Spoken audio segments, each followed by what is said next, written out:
Well, hello everyone. It's Mitch again, and I'd like to thank you all for tuning in once again. On my way, I drive a lot, and on my way home this afternoon, I was listening to sports radio like I normally do, but I have a tendency when I hear a stupid ad to change the station. So I do that from time to time, and today was one of those times. And I switched over to talk radio just in time to get a piece of a little bit of Sean Hanity. It was an interesting 4 or 5 minutes, or however long I lasted listening to this guy.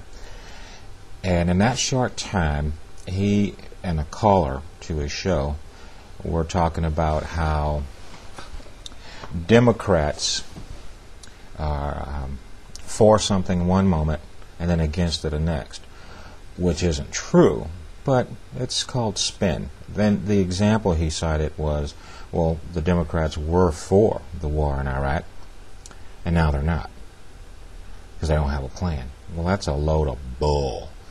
The Democrats were sold a bill of goods. Iraq had weapons of mass destruction. And it turns out that they didn't. And for those of you that are saying, well, they did have weapons of mass destruction. No, they didn't.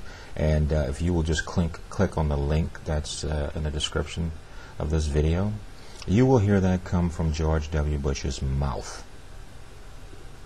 They didn't have them, and they didn't have anything to do with the events of 9/11, the attack on the World Trade Center. That, too, comes out of George W. Bush's mouth.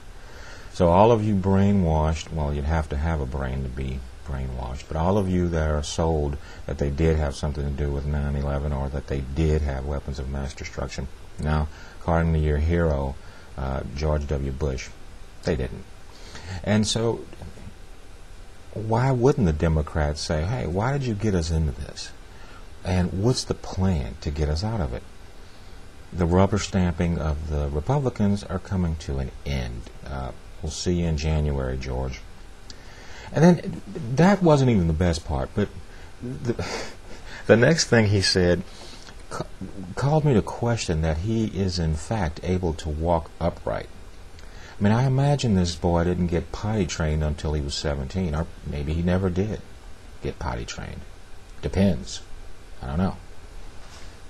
But anyway, he made the comment along the lines that the people of Iraq should pay the United States back for their invasion, and pay individual families of those soldiers that have died and gone.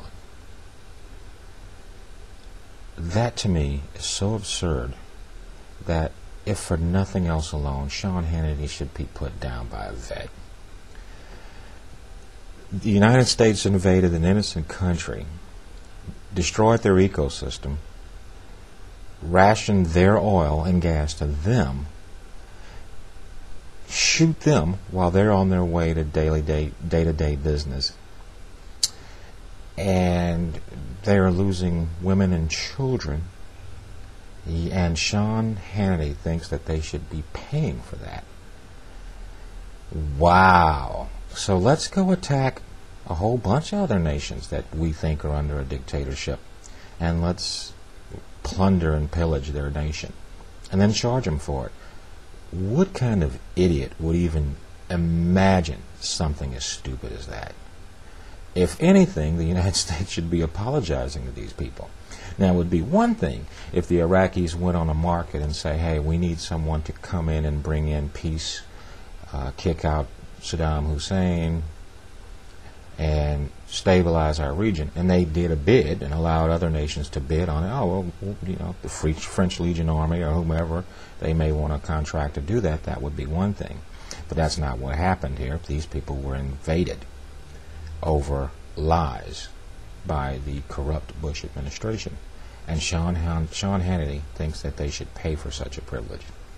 Now, the coup de grace out of this, now I'm listening. This is all in a span of, 3 or 4 minutes. I mean, I think I heard 2 callers, and one of whom brought up the subject that Sean Hannity is calling the media that's airing this something to do with O.J. Simpson. I don't take a great deal of interest in that sort of crap, if you will, OJ's book or somebody's interviewing him. But I do know enough because it has been brought to my attention that I should boycott Fox in general, because Fox is agreeing, or did air, or will air. I'm not sure. Like I said, I'm not on top of that because I'm not really interested.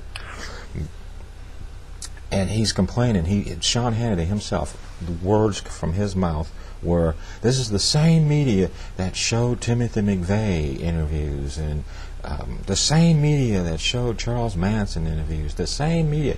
He's blasting this so-called same media, but it's airing on the very network that this dumbass moron works for. And to think that he has an audience of people that are willing to listen to that garbage? Ugh, pathetic. I don't know what happened with the education in our country, but it sure stinks over the past few years, because most people don't have the good sense that God gave them. Anyway, that's all I have, and I'm looking forward to seeing Washington, D.C. and politicians and what's going to happen. I'm looking forward to seeing Washington, D.C. after January. All right, everybody. Thank you all. And if you're in the United States, happy Thanksgiving. And for those of you around the world celebrating whatever holiday it is you may be celebrating, happy holidays. And if you're not, God bless. You guys take care, and I'll see you next time.